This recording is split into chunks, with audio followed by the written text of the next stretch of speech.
नमस्कार, मैं नियाज खान और आप देख रहे हैं एनएमएफ न्यूज। लोकसभा चुनाव 2024 को लेकर देश में माहौल बन चुका है। पार्टियां अपने उम्मीदवारों की लिस्ट जारी करने लगी हैं और बीजेपी ने अपने उम्मीदवारों की पहली लिस्ट भी जारी कर दी। बीजेपी की पहली लिस्ट में कुल 195 उम्मीदवारों के नाम हैं, लेकिन इन उम्मीदवारों में एक महिला उम्मीदवार ऐसी हैं जिनकी चर्चा खूब हो रही है, क्योंकि बीजेपी ने इन्हें दिग्गज नेता असदुद्दीन ओवैसी के खिलाफ मैदान में उतारा है। आप जानते हैं कि ओवैसी हैदराबाद से सांसद हैं और जब से उन्होंने यहां से सांसदी लड़नी शुरू की है तब से उन्हें कोई हरा नहीं पाया। हैदराबाद की सीट पर ओवैसी परिवार की साल 1984 से ही बादशाहत है। 1984 से लेकर 2004 तक ओवैसी के पिता सुल्तान इस सीट से सांसद रहे। उसके बाद 2004 से लेकर अब तक असदुद्दीन ओवैसी ही हैदराबाद से सांसद हैं। इसलिए यहां से ओवैसी को चुनौती दे पाना लोहे के चने चबाना जैसा है। वहीं बीजेपी ने इस बार ओवैसी के खिलाफ हिंदुत्ववादी महिला माधवी लता को मैदान में उतारा है। ऐसे में सब ये जानना चाह रहे हैं कि आखिर माधवी लता कौन है, इनका राजनीतिक बैकग्राउंड क्या है और क्या ये ओवैसी को टक्कर दे पाएंगे। इस वीडियो में हम आपको हैदराबाद से उम्मीदवार बीजेपी माधवी लता के बारे में तफसील से बताएंगे, इसलिए इसे अंत तक जरूर देखिएगा। और अगर आपने हमारे चैनल को सब्सक्राइब नहीं किया तो पहले आप सब्सक्राइब कर लीजिए और बेल आइकन को भी दबा दीजिए। चलिए अब आपको बताते हैं कि कौन है माधवी लता। माधवी लता तेलंगाना के विरिंची अस्पताल की चेयरपर्सन हैं। चेयरपर्सन होने के साथ ही माधवी सामाजिक कामों में भी सक्रिय रहती हैं। हिंदुत्व के मुद्दे पर माधवी लता बेबाकी से अपनी बात रखती हैं। माधवी लता हिंदुत्व का मुखरता से प्रचार भी करती रही हैं। माधवी लोपामुद्रा चैरिटेबल ट्रस्ट और लतामा फाउंडेशन की भी प्रमुख है।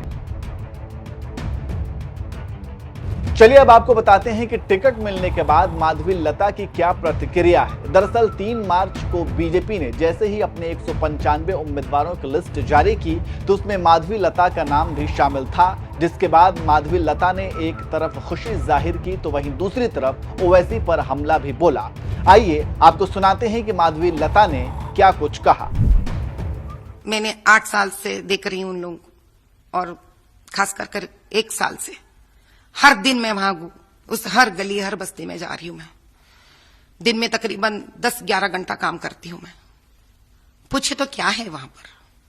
वहां कुछ नहीं है आज, ना पढ़ाई है, ना हेल्थ फैसिलिटी है उनको, ना रोड साफ है, ना मोहल्ले साफ है, ड्रेनेज का पानी बहते रहता है, मदरसे में बच्चों को खाना नहीं मिलता है, मंदिरों को कब्जा होते रहता है।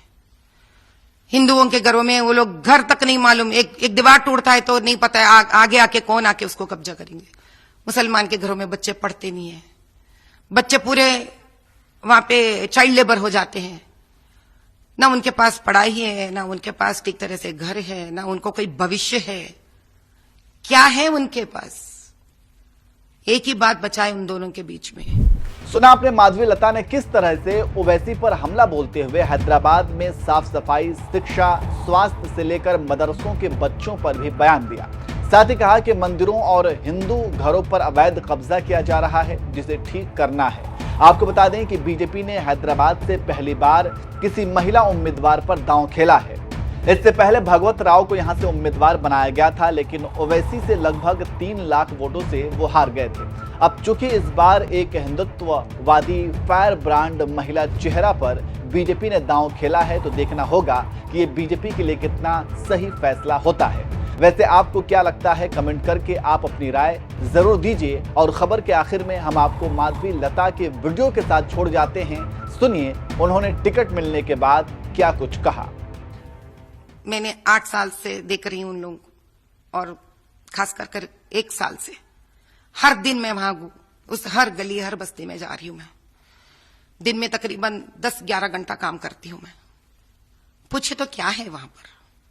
वहां कुछ नहीं है आज, ना पढ़ाई है, ना हेल्थ फैसिलिटी है उनको, ना रोड साफ है, ना मोहल्ले साफ है, ड्रेनेज का पानी बहते रहता है, मदरसे में बच्चों को खाना नहीं मिलता है, मंदिरों को कब्जा होते रहता है।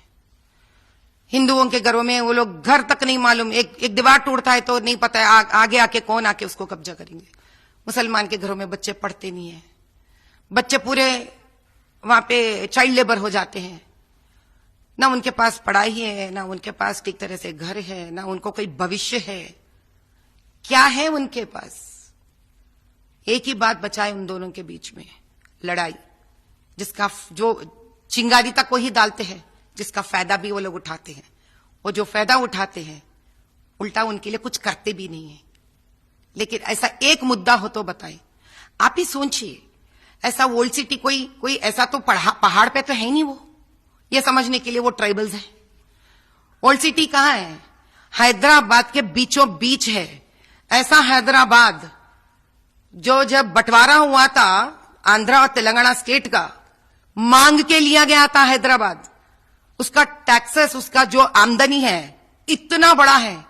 वैसा हैदराबाद सिटी के बीचों बीच आप ओल्ड सिटी कॉन्स्टिट्यूएंसी को देखते हो, जहां गरीबी है, बेबसी है। अब बताओ तो क्या नहीं है वहां पर? बहुत कुछ आगे लेके जाना पड़ता है उस कॉन्स्टिट्यूएंसी।